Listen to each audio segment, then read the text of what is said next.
বন্ধুরা, সকালে বা বিকেলে আমরা প্রত্যেকেই কিন্তু নিত্য নতুন টিফিন বা জল খাবার খেতে সবাই খুব পছন্দ করি।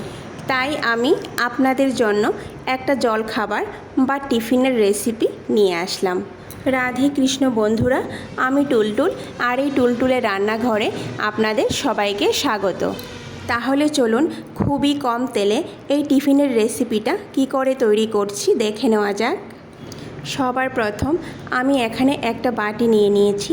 তারপর চায়ের কাপ মেপে 1 কাপ পরিমাণ সুজি দিয়ে দেব, সামান্য পরিমাণ লবণ দিয়ে দেব। তারপর যে কাপ মেপে আমি সুজি নিয়েছিলাম সেই কাপ মেপে 1 কাপ সরসহ নর্মাল টেম্পারেচারে রাখা দুধ দিয়ে দেব। এবার ভালো করে মিশিয়ে নেব। বন্ধুরা, খুবই কম সময়ে আর খুবই কম পরিশ্রমে কিন্তু এই রেসিপিটা তৈরি হয়ে যায়। দুধের সঙ্গে সুজিটাকে ভালো করে মিশিয়ে নিয়েছি। এবার 15 মিনিটের জন্য ঢেকে রাখব। অন্যদিকে আমি 2টা খুব বেশি পাকা কলা নিয়ে নিয়েছি। এবার কলাগুলোর খোসা ছাড়িয়ে মিক্সি জারে নিয়ে নেব।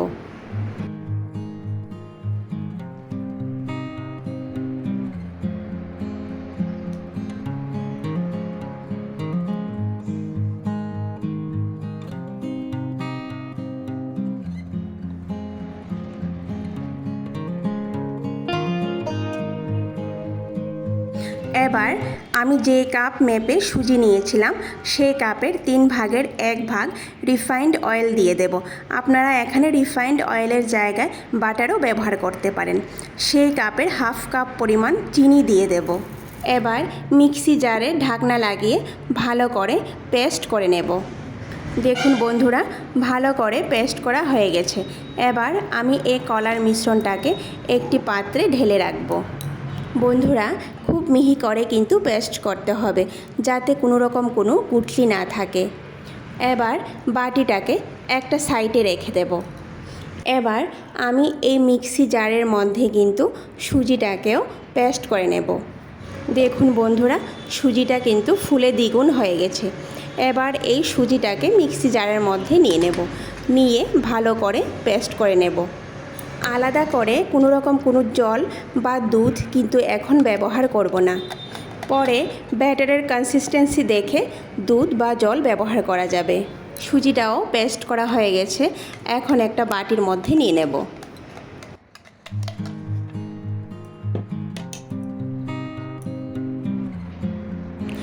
তারপর এই কলার মিশ্রণটাও সুজির মিশ্রণের সঙ্গে একসঙ্গে মিশিয়ে নেব।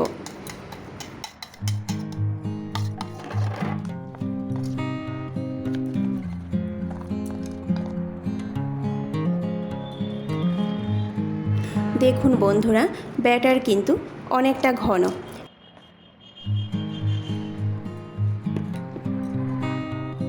এবার মিক্সি জারের মধ্যে লেগে থাকা ব্যাটারগুলির মধ্যে হাফ কাপ পরিমাণ দুধ দিয়ে দেব। দুধ দিয়ে ভালো করে পরিষ্কার করে বাটিতে নিয়ে নেব। এবার ভালো করে মিশিয়ে নেব। বন্ধুরা, আমরা যেমন কেকের ব্যাটার তৈরি করি সেই রকমই একটা ব্যাটার তৈরি করে নিতে হবে। আপনারা দেখে বুঝতে পারছেন এর ঘনত্বটা এর থেকে কিন্তু বেশি পাতলা হবে না।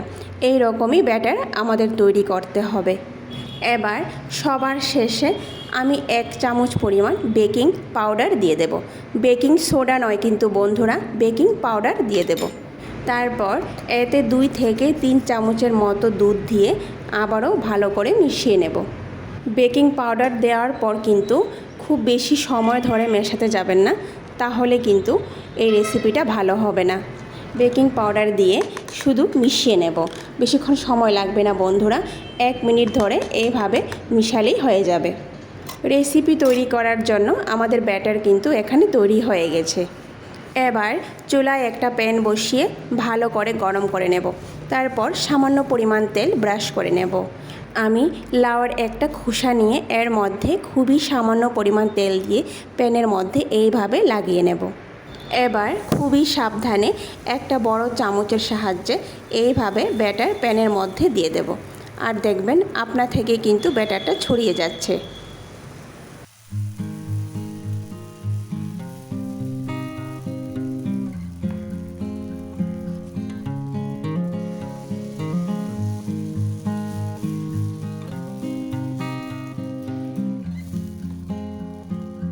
এবার খুব কম আঁচে, একদমই কম আঁচে 2 মিনিটের জন্য ঢেকে রাখবো।